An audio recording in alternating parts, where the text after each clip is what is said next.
BJP के PM पद के उम्मीदवार नरेंद्र मोदी वाराणसी से लड़ेंगे लोकसभा का चुनाव। बीजेपी ने जारी की उम्मीदवारों की चौथी लिस्ट। भारतीय जनता पार्टी के श्री नरेंद्र भाई मोदी वाराणसी से चुनाव लड़ेंगे। बीजेपी ने लोकसभा उम्मीदवारों की चौथी सूची में 93 उम्मीदवारों के नामों का किया ऐलान। राजनाथ सिंह लखनऊ से लोकसभा का चुनाव लड़ेंगे। नहीं काम आई मुरली मनोहर जोशी की जिद, वाराणसी के बजाय कानपुर से मिला लोकसभा का टिकट। मोदी के लिए छोड़नी पड़ी अपनी संसदीय सीट। बीजेपी ने चौथी सूची में यूपी की 53, दिल्ली के 7, छत्तीसगढ़ की 11, उत्तराखंड की 5 सीटों के उम्मीदवारों के नाम का किया ऐलान। बिहार की 2, हरियाणा की 7, ओडिशा की 4, पंजाब की 2, चंडीगढ़, असम की 1-1 लोकसभा सीट पर बीजेपी के उम्मीदवार घोषित। बीजेपी महासचिव वरुण गांधी इस बार यूपी की सुल्तानपुर सीट से लड़ेंगे लोकसभा का चुनाव। मेनका गांधी को पीलीभीत से मिला टिकट। बीजेपी के फायर ब्रांड नेता उमा भारती को यूपी की झांसी सीट से मिला टिकट। लल्लू सिंह एक बार फिर से फैजाबाद से आजमाएंगे किस्मत। हाल ही में एक बार फिर बीजेपी में शामिल हुए पूर्व मुख्यमंत्री कल्याण सिंह के बेटे राजवीर सिंह को भी मिला टिकट। एटा से लड़ेंगे लोकसभा का चुनाव।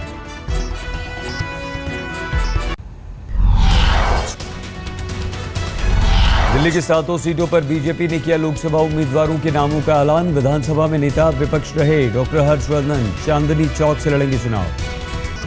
नॉर्थ वेस्ट दिल्ली की सुरक्षित लोकसभा सीट से बीजेपी ने उदित राज को मैदान में उतारा। हाल ही में उनकी इंडियन जस्टिस पार्टी का बीजेपी में हुआ था विलय। वेस्ट दिल्ली सीट से बीजेपी ने परवेश वर्मा को और दक्षिण दिल्ली से रमेश विधीड़ी को दिया गया टिकट। चांदनी चौक सीट पर डॉक्टर हर्षवर्धन की उम्मीदवारी से लड़ाई दिलचस्प। यहां से आशुतोष हैं आपके उम्मीदवार। कांग्रेस के सांसद सिब्बल फिर से चाहते हैं टिकट। बीजेपी के प्रधानमंत्री पद के उम्मीदवार नरेंद्र मोदी ने किया ट्वीट, कहा वाराणसी से चुनाव लड़ना सम्मान की बात। मोदी ने कहा बीजेपी के मिशन 272 के लिए गंगा मां और काशी विश्वनाथ का मिला है आशीर्वाद। पूरे देश में अब है सफलता की लहर। मोदी के वाराणसी से लड़ने पर बोले बीजेपी के प्रवक्ता शाहनवाज हुसैन, कहा यूपी बिहार की तमाम सीटों पर काम करेगा मोदी फैक्टर। नरेंद्र भाई के बनारस से लड़ने का उसका असर पूरे बिहार तक भी जाएगा, यूपी में भी जाएगा और पूरे उत्तर भारत में जाएगा। शाहनवाज हुसैन ने दिल्ली की सभी 7 लोकसभा सीटों पर बीजेपी की जीत का किया दावा।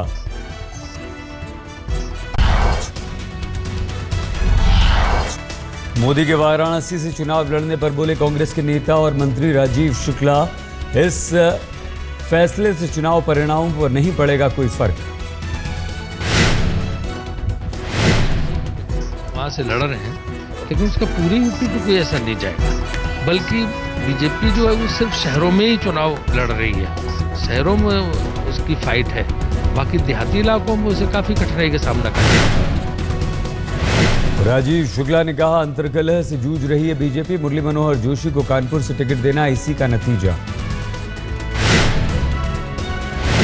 वाराणसी की जनता जल्द फैसला देगी कि वो मोदी को पसंद करती है या नहीं, यह कहना है राजीव शुक्ला का। राजीव शुक्ला ने यह भी कहा कि बीजेपी का प्रभाव सिर्फ शहरी क्षेत्रों तक सीमित, गांवों और कस्बाई इलाकों में नहीं है बीजेपी का कोई असर।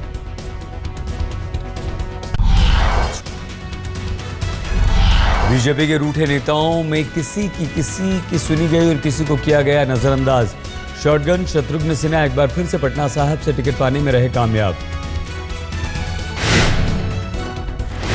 पटना साहिब से पहले राज्यसभा में उपनेता विपक्ष रविशंकर प्रसाद के नाम की थी चर्चा। रविशंकर की लोकसभा उम्मीदवारी का फिलहाल नहीं हुआ है ऐलान।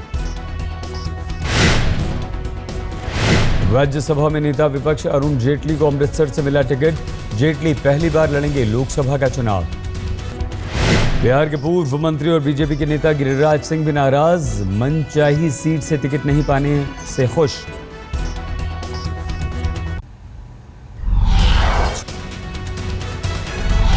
छत्तीसगढ़ की राजनांदगांव लोकसभा सीट से बीजेपी ने मुख्यमंत्री रमन सिंह के बेटे अभिषेक सिंह को दिया टिकट। चंडीगढ़ में बीजेपी की उम्मीदवार किरण खेर के मैदान में उतरने से त्रिकोणीय हुआ संघर्ष। चंडीगढ़ से आप ने अभिनेत्री गुल पनाग और कांग्रेस ने पूर्व मंत्री पवन बंसल को मैदान में उतारा है। गुड़गांव सीट पर बीजेपी ने राव इंद्रजीत सिंह को दिया टिकट। पूर्व केंद्रीय मंत्री राव इंद्रजीत सिंह कांग्रेस छोड़कर बीजेपी में हुए हैं शामिल। हरियाणा की 3 सीटों पर उम्मीदवार घोषित नहीं किए गए। समझा जा रहा है कि हरियाणा में अभी भी गठबंधन की गुंजाइश बाकी है।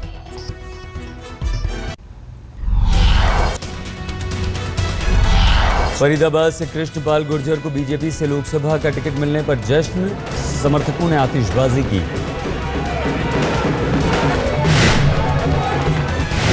ये मोदी जी की लहर है और कांग्रेस के कुशासन के प्रति लोगों का रोष है, जो सिर्फ फरीदाबाद में नहीं पूरे देश में चल रहा है। इसलिए इस रोष को अब कोई रोक नहीं सकता। गौतम बुद्ध नगर लोकसभा सीट से बीजेपी का टिकट पाने वाले डॉक्टर महेश शर्मा का दावा, मोदी को पीएम बनाने का सपना होगा साकार। इलाहाबाद में केशरीनाथ त्रिपाठी के समर्थकों ने टिकट मिलने की खबर पर मनाया जश्न, लेकिन चौथी सूची में नहीं नाम हुआ घोषित। मुंबई से सटे ठाणे की समता नगर के एक अपार्टमेंट में लगी भीषण आग 6ठी मंजिल से शुरू होकर 7वें फ्लोर तक पहुंची। 13 गाड़ियों ने घंटों की मशक्कत के बाद आग पर पाया काबू। आग में 2 लोगों के मरने की खबर, 4 लोग हुए घायल। आग लगने की वजह का फिलहाल पता नहीं।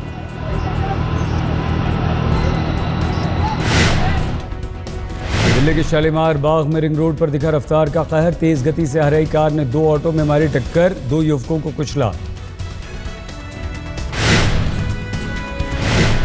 सड़क हादसे में 2 की मौत, 5 घायल। कार चलाने वाली महिला बुरी तरह से जख्मी। गाड़ी की नंबर प्लेट हरियाणा की। दिल्ली के यमुना बाजार मंदिर के फ्लाईओवर पर देर रात एक बाइक सवार की सड़क हादसे में मौत। टक्कर मारने वाली गाड़ी का पता नहीं।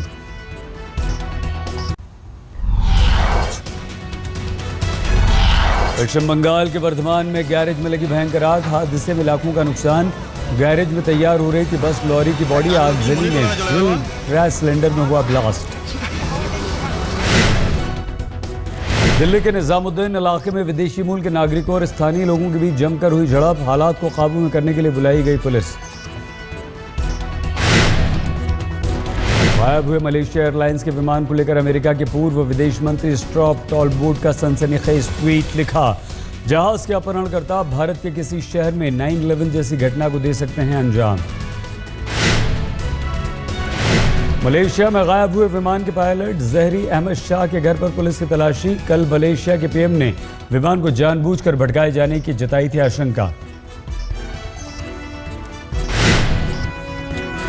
आज से 2014 T20 विश्व कप का आगाज। पहले मुकाबले में बांग्लादेश से भिड़ेगा अफगानिस्तान। भारत का पहला T20 मुकाबला 21 मार्च को पाकिस्तान से।